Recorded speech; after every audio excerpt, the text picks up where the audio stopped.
So, hey everyone, I'm Tristan Jarman, and today we are here to look at how to compete against big players in SEO with a small budget. So, who am I? As we've briefly covered, I'm Tristan Jarman. I'm the co-founder of Purple Smudge Digital Marketing Agency down here in semi-sunny Brighton today. Bit of rain as well. Hope you are all well where you're watching today. And I've been doing this for way more than 10 years. I need to update this information. My email address is tristan@purplesmudge.com, or hit me up on Twitter, where I'm most active at Tristan Jarman. So as I say, if there are any questions that I don't get to answer, please do hit me up afterwards. So why are we here today? That is a great question. A lot of small companies and businesses have come to the conclusion that SEO is no longer feasible in this day and age. And some people even believe that Google are favouring bigger brands and their businesses who are putting huge amounts of budget into their SEO efforts. And some believe it has become impossible to compete. But if you can look in the right place, there's always many opportunities that you can flourish in organic search. So what we're going to cover today, we're going to be looking at knowing your limits and identifying your strengths, how to fill the gaps, learning from your competitors, finding and fixing problems, creating a user-friendly website. We'll have a look at content and how to improve what you're doing, looking at how site speed kills your site, and more effectively, really, how slow site speed is possibly killing your site and how to improve that with minimal efforts. And then lastly, we'll be looking at how to focus on local SEO optimization to try and dominate local search. So let's jump in to know your limits. 2 seconds. So before we jump into any campaign or project, you should be asking a few questions to understand what your limits are. And sometimes working with smaller budgets can mean that you're having to compromise in areas. Small budgets can often mean a lack of time, resource, knowledge, and budget. So let's jump in and have a look at time. A lack of time in many cases is something that we're all dealing with in life, just not in SEO. If you're a small business or a one-person band, time and resource is something you simply don't have enough of, and you're likely to be limited by how much time you can dedicate to your SEO efforts every month. So look at where you can speed up processes, where you can automate particular areas, such as periodical site crawls, which we'll cover a little bit further in this. Can you reach out to a freelancer where they can help free up time, or even look at skill swapping? Remember to plan. Planning and also sometimes time tracking will help you to see where to identify areas that you are sucking time.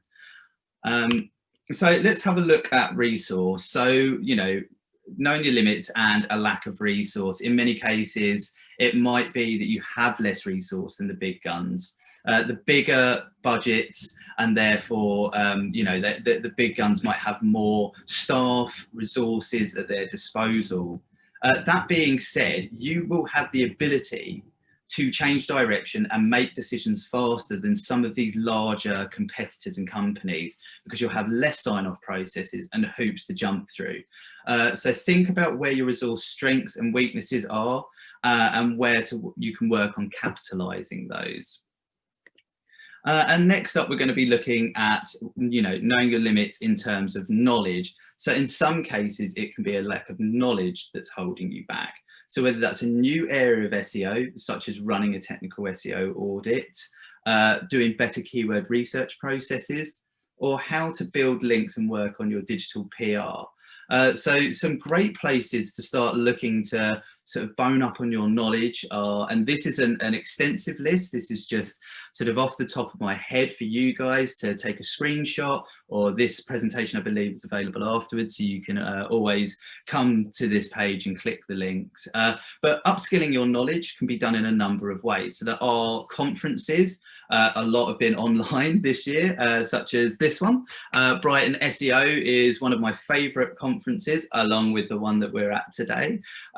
But being a Brightonian, I have much love for Brighton SEO, and that was actually last week, and that turned to be online. And then you'll see the second and third link under conferences. There's actually, I've sourced lists that other people have created of virtual summits and events. So, you know, first off, if you're looking to upskill your knowledge, I would attend, you know, a number of conferences and start to gain more skills and knowledge from experts presenting at these. There's a number of newsletters. One of my favorites is Mary Haynes Consulting newsletter.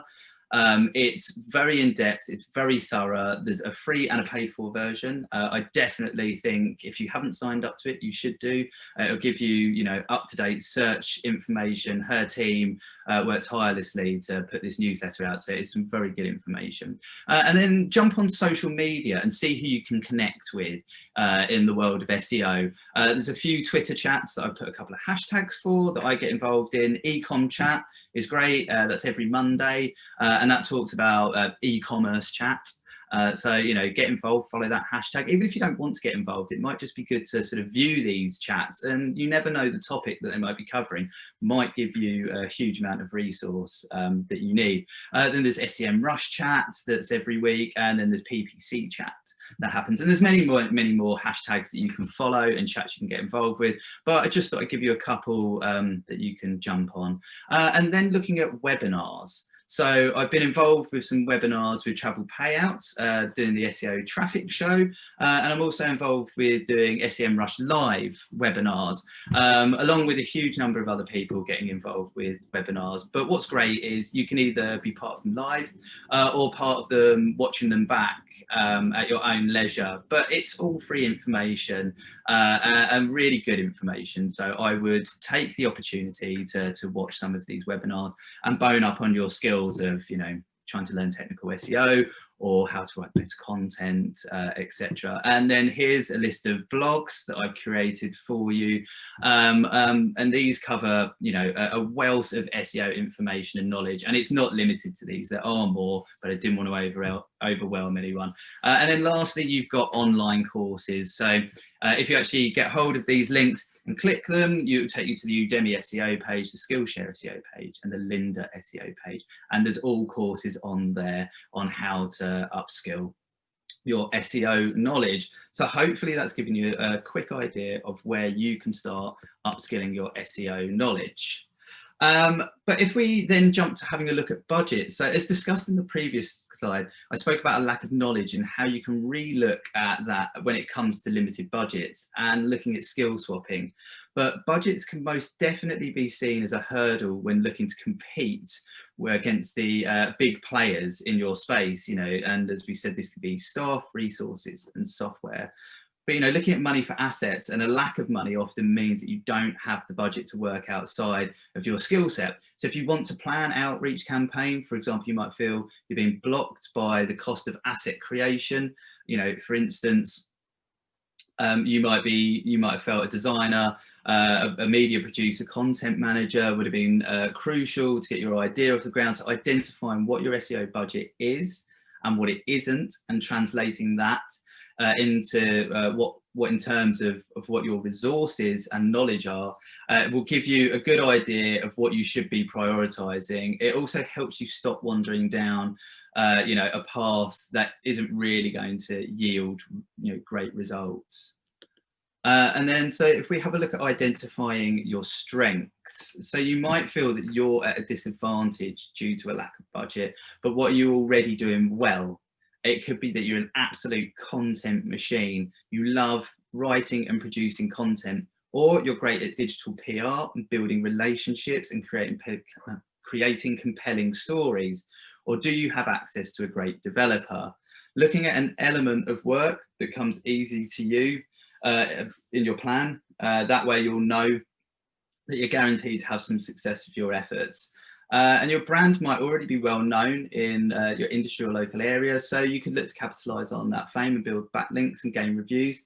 You know, and also use your brand strength to your advantage. So start analyzing what you have available to you, audit your knowledge, skills, resources you can access, and this will help you to you know, identify what you can prioritize. For instance, if you're limited on resources but have good relationships with local businesses, reach out to them. You know, there might be some deals that could be made, you know, to your advantage. You know, another local company may swap their design skills for your SEO advice, or vice versa. It's worth exploring the support you can get outside of you and your team to build on that. And so how do we use pre-existing relationships to our advantage? So a great example is I recently did a webinar with Travel Payouts. It was the SEO Traffic Show.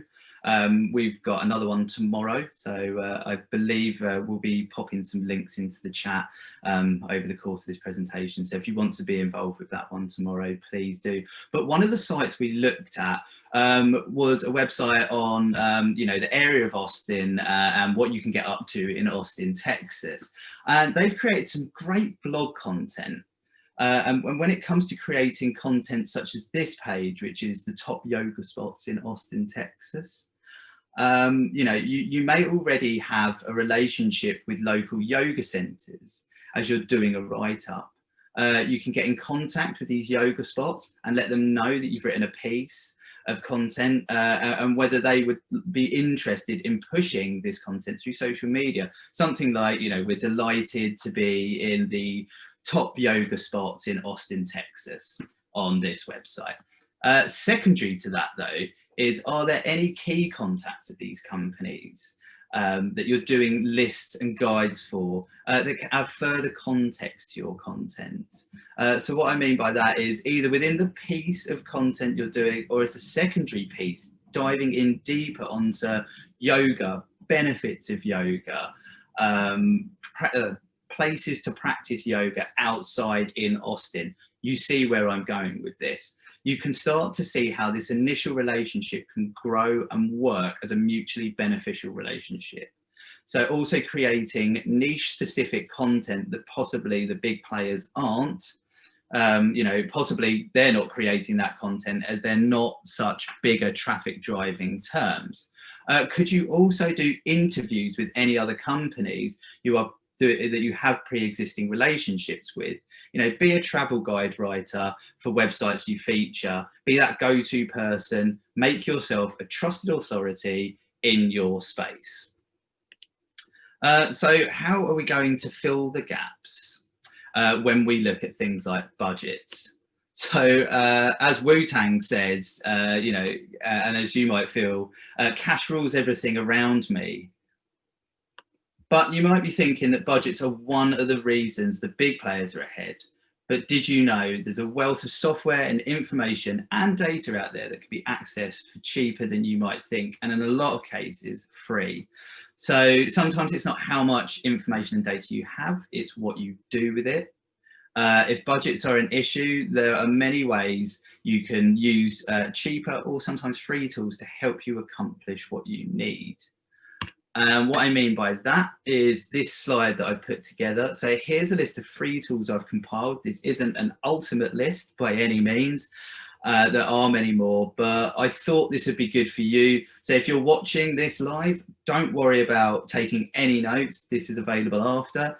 Either get in contact with me, I can give you some more places to get some more free information, or, you know, if you're watching this back, take a cheeky screenshot and go and explore these. But just quickly to rattle through these, you know, we've got a whole host of Google products that some of you might be sitting here and going, oh yeah, Google Analytics, Search Console, etc. I'm using. But for anyone going Google Analytics, not sure, have a look at getting that set up. I come across many people still saying Google Search Console, either I think I have access, someone set this up, I'm not sure.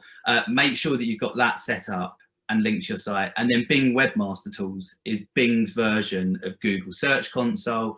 And actually Bing Webmaster Tools has a whole host of other information that Google Search Console doesn't necessarily give you access to. So, you know, those first three, all of these are free to use. So, you know, get them plugged and attached to your site and start collecting data so you can start analyzing it. But how would we quickly look to analyze some of that data? We're using a tool like Google Data Studio. It basically pulls in data from a number of different points. So as an example, you can pull in data from Google Analytics and Google Search Console into Google Data Studio, and it will give you some nice templates, graphs, reports, etc., which will start to make your analysis of data a whole lot easier. And then you've got Google Tag Manager, Google My Business, which I hope a lot of you've got set up. And then if we'll go into this a little bit further later, but if you're having a look at your user experience and conversion rate optimization, I definitely get you to have a look at Hotjar. There's a paid for account, there's also a free version of that. And I'll discuss that a little bit further in these slides. And then looking at content, you've got Keyword Hero, which again, there's a free version of that, and that starts to plug together your Google Search Console data and some of your Google Analytics data, and tries to claw back some of those missing keywords that Google frustratingly took out of Google Analytics many years ago. Answer the Public's a great tool. That you can go on there and type in keywords or questions, and it will show you what people on the internet are searching for. So it's a great place to start, you know, sometimes with a seed keyword, you know, a topic you could type in Austin, Texas, and you will start to see other related terms that people will then be searching for around Austin, Texas. You know, we'll be talking further in this about brunch in Austin, Texas, and there'll be more context to that as we go through the slides. But I can't say enough how great Answer the Public is. You've also got Google Ads Keyword Planner for some free keyword research. It's not the most robust place to be doing it, but it is free and it will give you more than, you know, not doing keyword research. Ubersuggest, another great free tool. And then looking at quickly at technical SEO, I would get Redirect Path. It's a little Chrome add-on. Screaming Frog is a free website crawler for up to 500 pages, and then it's, I think, £149 thereafter. And then we've got SEMrush, which I'm going to talk a little bit further about in this presentation, but you can get, we'll drop it in now or later in the slides. There's, I've got a link for a 14-day trial, so you'll start to see why you might be wanting to use SEMrush later in these slides, but I would employ you to use the free 14-day trial link, because you'll be able to do some keyword research, optimize your content, and run a site audit as well. It's a great all-in-one marketing suite. Then, you know, moving on to mobile friendly, so making sure your website is mobile friendly. We all might think it is, but it might not be. So use that mobile friendly test. And then site speed. There's a list of tools. They're all free to use, and I will be covering a bit more about site speed shortly, so I don't want to ruin anything just yet. So how are we going to fill those knowledge gaps? So if it's knowledge gaps you're looking that you feel are holding your SEO back, you need to know where your weak areas are. You know, as we covered earlier, it might be great that you're great at doing something like copywriting or digital PR, but you might find that, you know, technical side of SEO is still a bit baffling. You know, this can be an opportunity to develop skills, as we covered earlier, like watching webinars, conferences, doing courses, being active on social media can help level up your skills. Again, you can build relationships on social media with people who do SEO, and a lot of times you might find that they'd be happy to help and answer your questions. So it actually limits your time of being on the internet searching for questions. You know, a lot of SEOs I've found over the years, including myself, want to be helpful and share knowledge.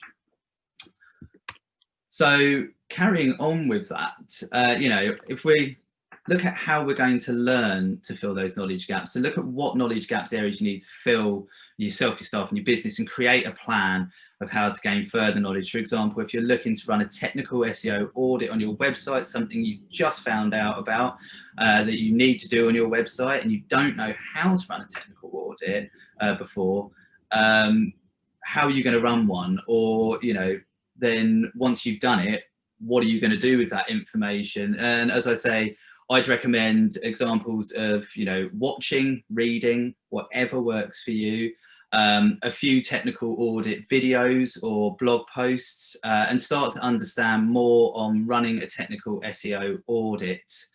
I'm actually running a series of webinars with SEMrush at the moment. The last one I just did was why, when, and how to start auditing your website.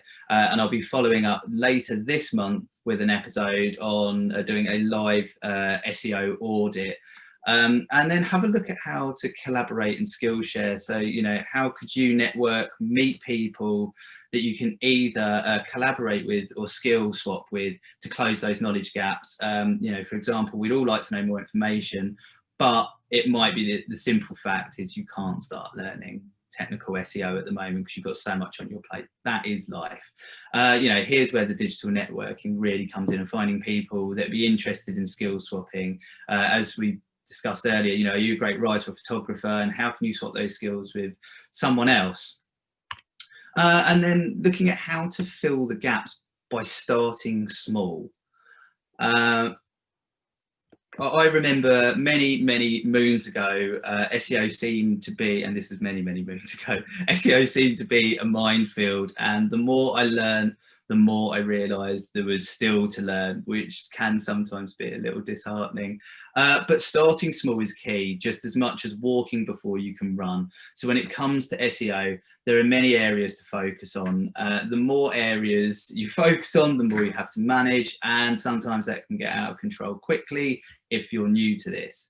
So a very important factor to creating a great performing organic strategy on a budget is knowing where you can start and focus your efforts on to achieve growth. You need to prioritize what you're focusing on. So whether that's a product, service, or content, and prioritize the pages or goals that are most important to you. Are you trying to dominate local search? Have you looked at optimizing your Google My Business listings and try to rank for local terms where competition is more limited?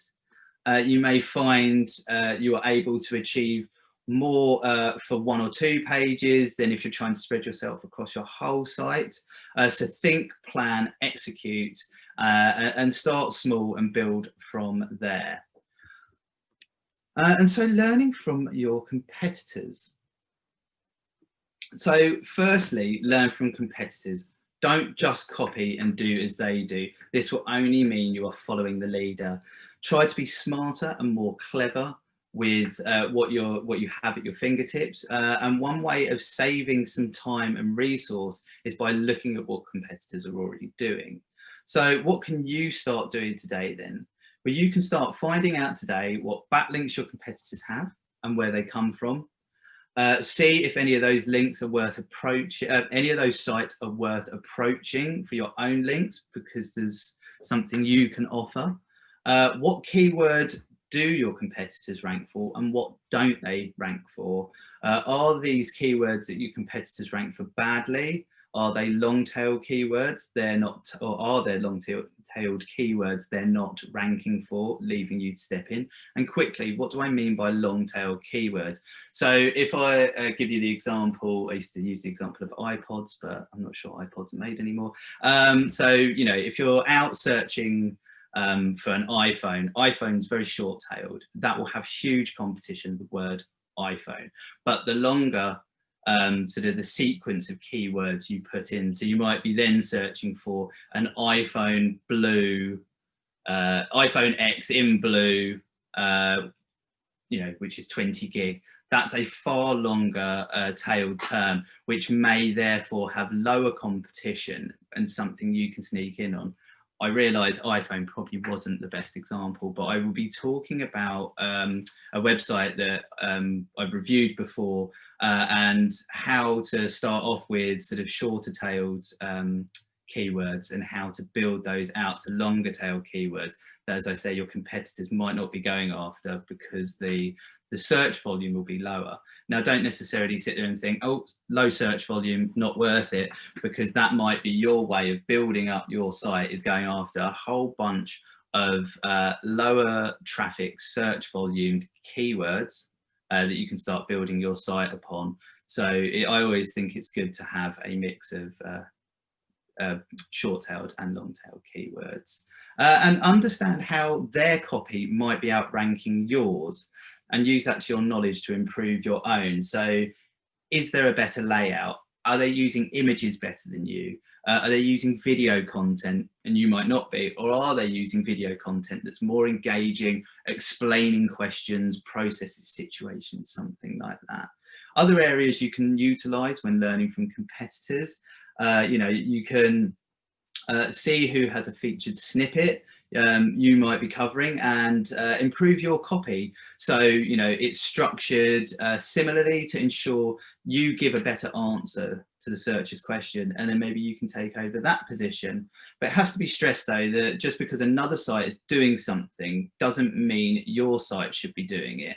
Search algorithms are complicated, and there can be many reasons why a poorly optimized page might be ranking above yours. Don't just blindly copy what somebody else is doing.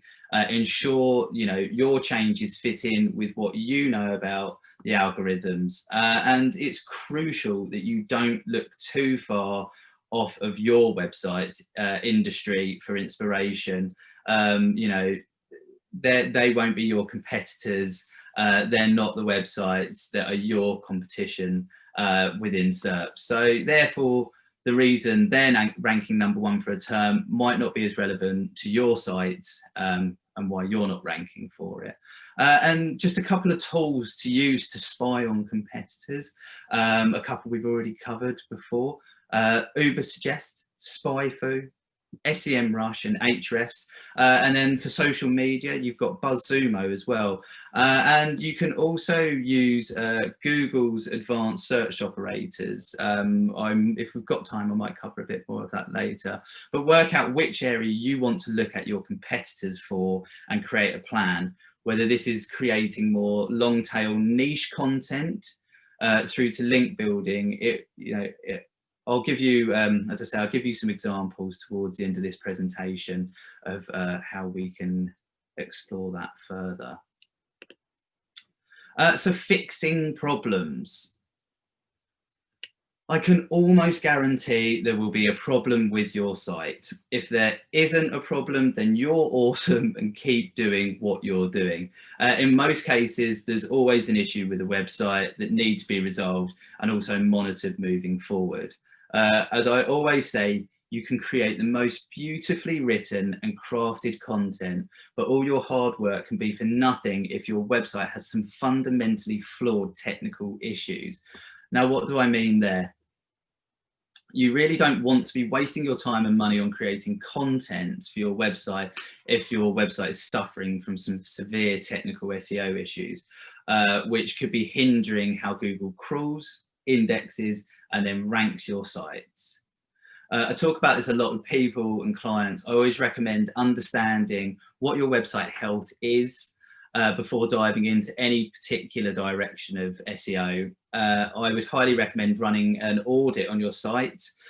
These can be time consuming depending on how you go about it, but they can reveal issues that you never knew existed because a lot of them are not, not visible to the eye as per se. If you can get your website to be into a more technically sound position, then you could be putting yourself in a position ahead of your competition, as you can make changes faster on your site with less sign-off processes. Within the number of SEOs that I know, we still talk about a lot of major brands out there who have huge technical SEO issues. So, one of those things is if your site, or if you're in the position to get your site to a more technically sound SEO place, do it, because that might just be one of those little things that you needed just to push your page, push your rankings, push your site above your competition. But a few questions to ask yourself, is, do you know what issues your website has? Do you know what's holding your SEO efforts back and possibly alienating visitors? Has it been migrated recently from a new CMS? Have you migrated from HTTP to HTTPS? Was it carried out effectively, or might it still be suffering from some residual effects from that migration? What does your backlink profile look like, including anchor text? What do the pages you've already optimized on your site look like? Are they growing in visibility? And, you know, as I said, what does your technical setup of your site look like? Can it be crawled easily, you know, with the signals as to which pages should be indexed consistently? And remember, people, it's 2020 and you're still not auditing your site. You could be losing money, leads, and much more from not doing a website audit. And so just quickly here, this is SEMrush's dashboard for a site audit crawl. What it brings up, examples of issues is thin content, duplicate content, all the way to optimizing what your title tags and meta descriptions are. It will show you if you have redirect chains that have nastily been created over time, or possibly through something like a site migration. Your site audit tool, you can use many different site audit tools for auditing your site. These range from tools such as SEMrush, which I said about, which does a lot more than site audits. There's a monthly cost involved with the software, like most. I think we've got a free trial link that could be going into the comments section now. If not, we'll do it later on. But that's a 14-day trial. Usually SEMrush, I think, do a 7-day trial, but check it out. For 14 days, you can run one of these site audits. As I say, towards the end of the month, I'm doing a live site audit with SEMrush, so you can, you know, jump onto that, see how it works, run one yourself. You'll be able to do some of the content work that we'll be talking about later in this presentation, along with a number of other things. So I would say, if nothing else you take away from today, use that 14-day free trial link. Audit your site, look at your content and make some improvements and try to make those strides to beating your competitors. But there's also other tools like Screaming Frog. As I said, 500 pages, you can crawl for free, and then that's a little bit cheaper. It's £149 a year. But you'll need to know a little bit more about SEO and technical SEO to understand what you're kind of getting out of Screaming Frog. But if we take the SEMrush example, you can set up and run a crawl. It will notify you once it's completed and then give you a great overview of what the issues are that it's found on your website, along with this handy little guide that's in there, and I think it's in a few crawlers now, but next to what the issue is, it will give you some guidance of explaining what the issue is and some guidance towards how to fix that issue, putting you, steering you in the right direction. And once you have an idea of the areas of your site that might be holding you back, you can either focus on these as your first stages of your strategy to tackle. With tools like SEMrush's site audit tool, you can also set up periodical crawls, which will just run in the background. And these will start to highlight and track issues moving forward, keeping you at the top of your website's health and hopefully driving your website above the competition because you have a super healthy website. And also fixing problems, as I said, with things like Google Search Console. Google Search Console is kind of your little portal between your website and Google will quite happily tell you all the issues that it's found within Google Search Console and your website. So, lastly, fixing problems and making sure you're checking Google Search Console for errors and issues and ensure that you're clearing these up. So I haven't checked these off in my Google Search Console. I've fixed these errors recently and I should have marked them as resolved. It was actually a WordPress issue I had with sitemaps and it's just showing me there. But you can come in here, go to coverage and a number of other areas and it will show you areas of problems that you need to fix. So I would really, if you're not using Google Search Console, either get it set up or log in and have a look at it. And if there's ever any questions, just you've got my details, just drop me a message and I'll be happy just to fire a few Q&As back and forth. But what we really need to be doing is building a user-friendly website. And you might be thinking, but my website is user-friendly, Tristan. But is it? Have you looked at the design, navigation? Have you got clear calls to action? What's your website looking on desktop versus mobile? What's the functionality? Does everything work as it should? And I can almost hear people saying, yes, of course my website works as it should. But in the last episode I did of my SEM Rush series I'm doing at the moment, we were talking, myself and Craig Campbell were talking about an affiliate site he purchased off of someone because they weren't getting the sales they thought. He ran an audit and he was finding that I think it was the buy now button wasn't working, or the checkout button wasn't available, or something odd like that. So as an SEOer, and just through a simple bit of testing to see if the website was user friendly, he managed to buy an affiliate site reasonably cheap, I believe, but fix an issue that, you know, no one knew existed, but was holding money back.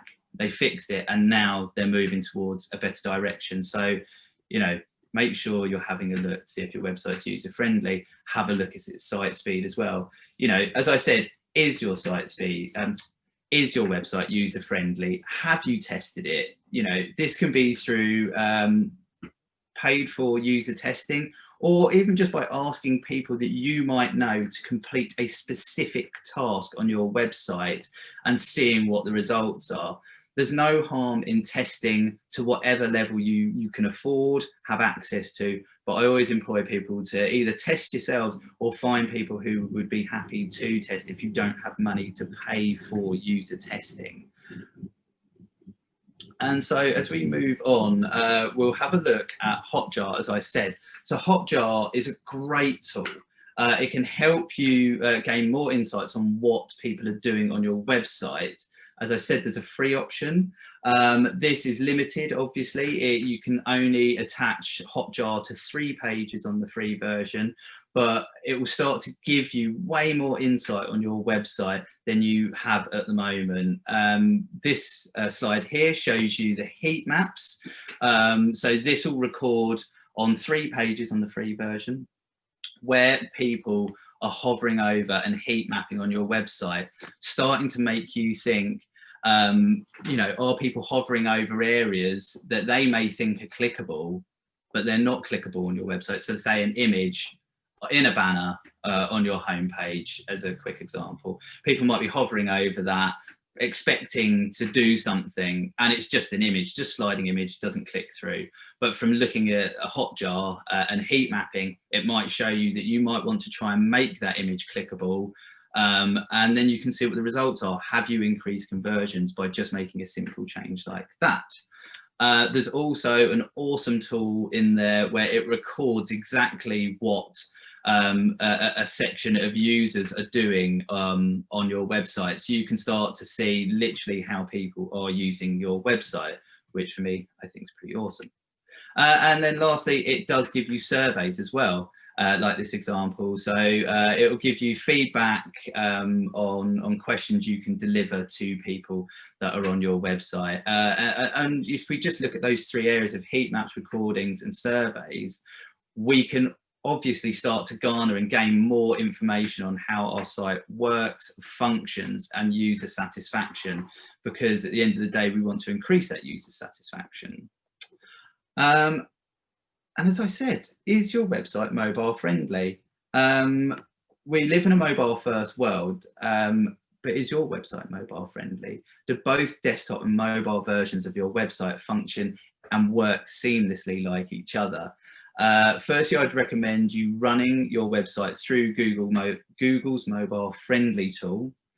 This is a great starting point to understand further how your site looks and functions on a mobile device. I still come across clients, or just me surfing around the internet as an internet user, the experience. I think I was actually, so here in the UK, we have a big weather company called Met Office, and I'm a bit of a nerd. I wanted to look up the cloud cover because we have some meteorites happening over the next couple of days. So I wanted to see what the cloud cover was. But going on Met Office's website, I was served with a huge desktop page but it was all on my mobile. So that's quite a frustrating experience. So I sadly clicked back to Google and found another site which was more user-friendly and gave me the answers and what I needed in a better fashion. So think, is your website working on desktop as well as it is on mobile? We live in a mobile first world. So what's next? Then it's a case of understanding what it is you can tackle and what you need as an outcome and what you need to outsource. So once you have a clear list of where you can start making strides to improve your website to make it more user-friendly, remember it's more than one thing in SEO trying to get traffic to your site. But it's another to get them to stay, browse, convert, and share your site with others. Think about some of the sites you love to use, and why a great example is always Amazon. They make things quick, easy. So, try to think how you can give more user satisfaction. And so let's have a look at content. Good old content. So in this following section, we're going to be looking at content. So, updating existing content before creating more. Focus on what your competitors are not. Look for content opportunities and fill gaps in your competitors' websites. Keyword research, optimizing for long tail key phrases. So a lot of people think, might say, my content is fine though.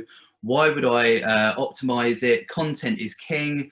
That's what we're told. Google likes fresh content, so let's keep the content machine going and keep creating more content. But hold on, when was the last time you looked at the content you've already created? Do you track your keyword rankings to understand how your content is being discovered? Have there been any positive or negative shifts in your keyword rankings? Firstly, do you track keywords? If you don't, then you'll be in the dark, so get tracking. Next, you'll want to take an approach of reviewing your current content. Is there content that could be polished and re-optimized and republished? You can jump into a tool, as I say, like SEMrush, to review your content, looking at further long tail keywords that could allow your content to give more value to the reader. Remember to give value though. Don't just answer questions, give value. Are there similar pieces of content that you created that could be consolidated into one post, again, to give greater value to the visitor? You can even spy on competitors to understand what they're doing in that keyword niche. And if they're adding more value than you are, is there something more you can employ to that page to give your visitor even greater value? As I said earlier about, additional images, additional valuable content, video content is becoming huge. And then lastly here, looking at Google Search Console, as we had a look in the example a second ago, if you take these steps, if you were to log into Google Search Console, navigate to performance, here you'll be able to see search queries for your website over a specific date range. And then that is broken down by clicks and impressions. So if you're getting high impressions for a search query or keyword, yet clicks are low, you can then look at re-optimizing your content to encompass these keywords whilst looking at your title tags and meta descriptions. So you can look to increase the click-through rate from SERPs by optimizing your title tags and meta descriptions with this new information you've just acquired from Google Search Console. Remember, it's not always about making one change that will catapult you to the top. SEO is more like a big pie with lots of little pieces of the pie all coming together to make a one big yummy smelling pie. I apologize for my silly GIF slides.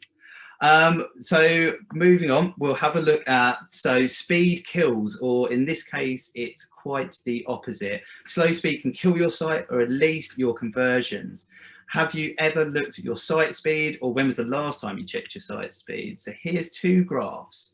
It's been widely debated that the speed of a website can influence user experience. Here are two studies, one from Google and one from Kissmetrics. The left-hand side shows that if mobile takes 1 to 3 seconds to load, the probability of bounce rate is 32%, all the way up to 10 seconds will cause up to 123% bounce rate. Google actually said in this particular report, which is linked to, they said, here's the good news. Since we looked at mobile page speeds last year, the average time it takes to fully load a mobile landing page has dropped by 7 seconds. The bad news is that it still takes 15 seconds on average, according to our new analysis, and that's far too slow when you consider faster site speed makes people view more pages on your site, convert more, and buy more of most brands' site. The second graph shows the percentage chance of abandonment versus the amount of seconds it takes a page to load. So either way, this isn't great news if your site takes too much time to load. So your page speed means you're increasing your overall user experience. Longer load times show that negatively affects conversions. And studies have shown that if your site takes longer to load, your conversion rate will go down and down. So the simple answer is to improve your site speed and get winning. But how do we do that? So let's start off by picking some tools. So have a look at these. There are more, but try Page Speed Insights, GTmetrix, Pingdom, and Web Page Test. I always look at a variation of tools because all tools are built and work slightly differently. When you run the tool, you'll see what results come back, and you can start to see some commonalities. And some of the factors that have to be taken into consideration with load times are oversized images, minifying CSS, minifying HTML, etc. A lot of times I do still see oversized images being served to users, meaning that oversized images, they're oversized file sizes, when a simple change of just uploading the correct image size and serving that to the user will solve this issue. I beg you to run a site speed test today and check out your own site speed. Google ideally want to serve the best answer and experience to a user, so start improving your site speed today and keep checking it periodically. And again, I think it might be in November, I'm actually running another webinar on site speed. So get in contact if you're interested in site speed, and I can discuss that further with you. And then just rounding off, as I see time is rapidly getting away from us, focus on local SEO optimization to dominate local searches.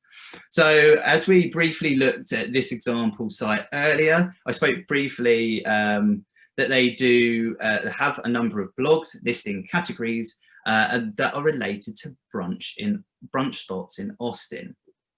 But how do we look at opening this up further with the view to start to dominate localized search for brunch spots or for brunch? So let me just quickly try and do this seamlessly. So if we jump in here, what I've done quickly is I've searched for brunch, and then what I started to see was search terms around brunch boats in Austin. And this particular site just had a top 15 brunch spots in Austin guide. They weren't covering anything else. And some of these terms like brunch boats in Austin were actually targeted to this page, which led me to think there's a whole wealth of content, because I did some research. There's quite a lot of brunch boats in Austin. I'd love to go to Austin, Texas one day and enjoy this. But there's a lot of search terms around brunch boats in Austin. So if you jump into SEMrush, enter your domain, navigate to organic research, then look at the top organic keywords. As I say, then we've jumped through to brunch boats in Austin. And what we can now see here is the search volume. We can see the keyword difficulty. And what's great is it starts to give you keyword variations here. So we've got the brunch boat Austin, Austin brunch boats 2019, but is there something around 2020 that we could be having a look at, or 2021?